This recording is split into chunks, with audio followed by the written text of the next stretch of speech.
sebe.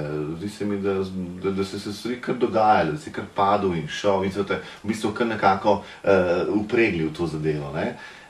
Druga stvar, recimo pri vsem tem sploh ne gledam na to, da si nek voditelj, da si nek, ne vem, da delaš, ne vem, v medijih, ampak mi je zanimivo to, da recimo po oddaji, ko sem imel oddaje, sem ljudje prepoznavali, se veš, v trgovinah, na cesti, fotografirali me iz avtomobilov in take kozlarije, ampak na vse to se jaz zmeri posmejem.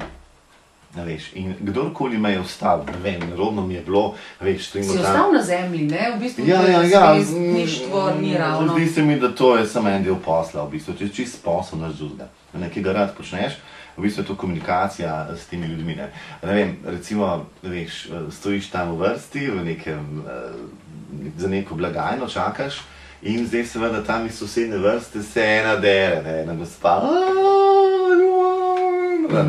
In seveda jaz se nazaj pol derem, ne, veš, njej, ne, in v bistvu, ne vem, zdi se mi, ali pa ne vem, me srečajo, pa se ustavim, pa izmeri vprašam v bistvu, odkje so, te oddaje so gledali, kaj jim je bilo všeč, če bodo prišli v oddajo in tako naprej, ne, jih malo provociram, pa tudi nekateri so prišli, pa zmeri sem povabil ljudi, pa zdi se mi pravzaprav, da če imaš tako oddajo, tako kot sem imel jaz, da je prav, da ti ljudi povabiš k sebi, da so pri tebi, in ljudje se bojijo nastopanja javnega, ne. V bistvu ja, ne. To je zelo težko. Pač ne more vsak, ne. Ja, res, ja. To je res, ne. In mi je to tako, da jaz nisem. Kako pa ti gledaš recimo kaj na to našo slovensko, če rečemo, glasbeno sceno, ali pa nasploh to našo zvezdniško sceno, če ji sploh lahko tako rečemo? Ker vsi nekako en glas trdijo, da pravzaprav pri nas nekih pravih zvezd sploh ni. Čeprav jaz mislim, da se motijo. Recimo, konkretno Deni zagotovo spada med prave zvezde, ne? Glasbena scena? Ne. A ja, tako nasplošno. V zvezdništvu, kaj pa glasba? Ja, pa glasbena scena tudi. Ja, glej, jaz prvič to občudujem ljudi, ki si upajo in ljudje, ki so iz tega svojega posla, ali je to, ne vem, deževanje, ali je to glasba, ali karkoli, naredili maksimum, da so prepoznavni in da jih spoštujejo vsakem času. Da so svoje ime v bistvu uveljavili, ne? Kdorkoli pač že. To je tako kot blagovna znamka v modi, ne? Ja, točno tako. Ja. To je pri nas zelo težko. Da bi bilo pa to zvezdništvo, ne vem, jaz si predstavljam zvezdništvo predvsem v smislu, da ti živiš v nekem delu mesta, ki je namenjen tem ljudem, v neki intimi, ki si zagrajen, da ne prideš, da nimaš paparacov. To je že pa čist ameriški stil. Ja, za mene je to, da imaš ljudi, ki ti delajo, ki ti pospravljajo, ki ti kuhajo in da ti v bistvu se ukvarjaš. Po moje to zvezdništvo, pri nas pa tega ne vem, če si že kdo ima. Ja, ne. Kaj pa glasbena scena? Kaj spremljaš? Jo, seveda, ja, spremljam. Kaj ti je všeč, kaj te moti? V glasbeni sceni mi je najbolj všeč, vsi so mi všeč, pravzaprav nimam zdaj tukaj nekega, da mi je, pa da mi ni, ali karkoli, ne. Moti me predvsem, veš kaj me moti predvsem? Ne moti, ampak ne vem, ne razumem tega, da ljudje, ali pa ne vem, da recimo nekatere skupine so kar iz tanca, veš tako, nekdo se nekaj let trudi, pa ima neko svoje ime, pa dela kvalitetne stvari. Blagovno znamko, ja. Ja, tako. Potem se tudi nekaj pojavijo neke instant skupine, ki so in sploh nad vsemi in se potem o njih piše.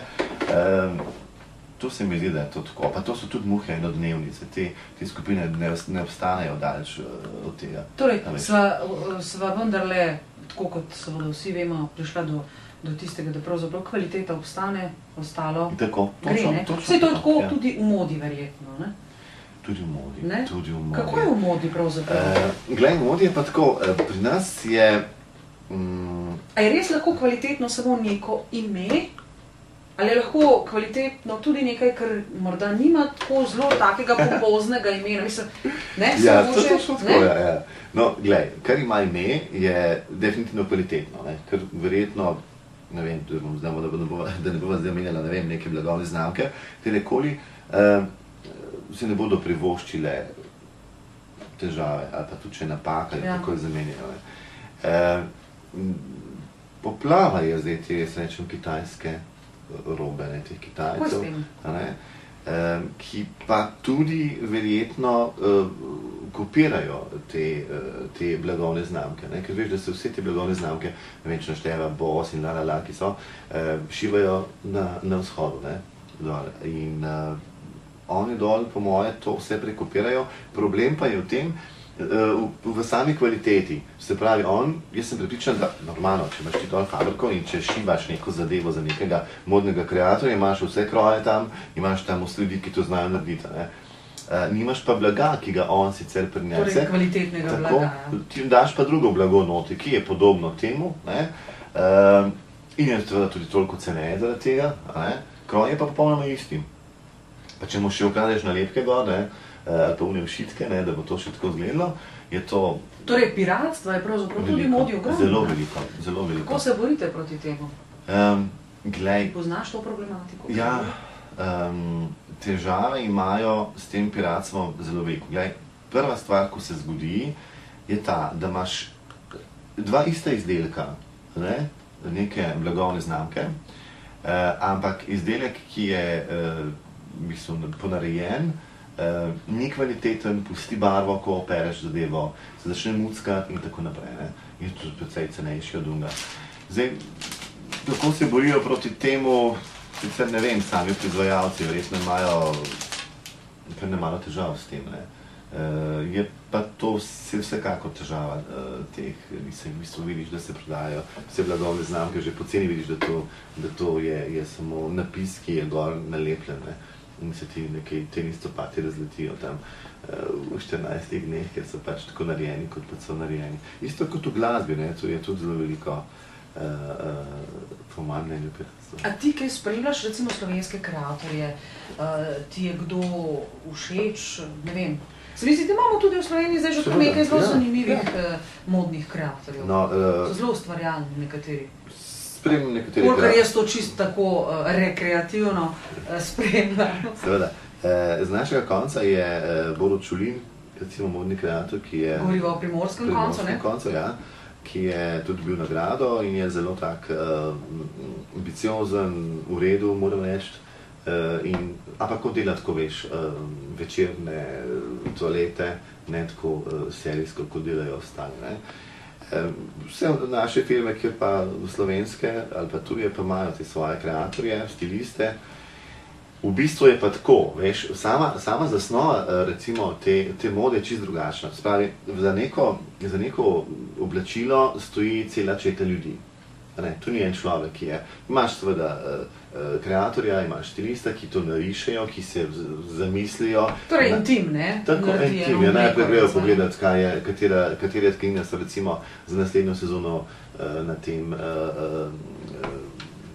ko se reče, v Ženevi, ko je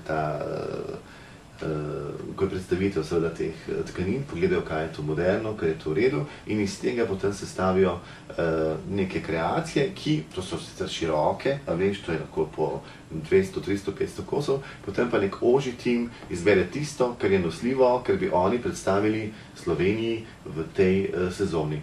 Veš, in potem se s tistim ožjim delom, ne vem, 100 recimo, ali pa, odvisno, koliko je velika firma, ali pa še več, artiklov se oni predstavijo firmi. Ne? In oni potem to plasirajo naprej.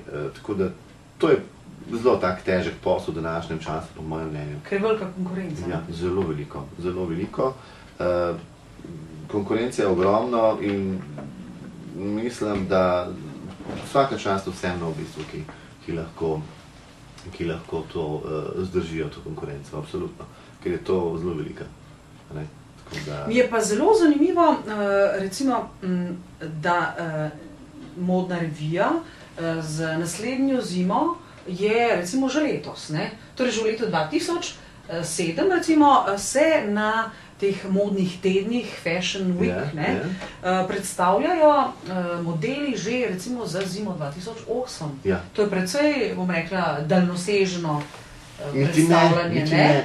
Niti ne, dač od tega. Glej, ti moraš vedeti recimo, da neko podjetje,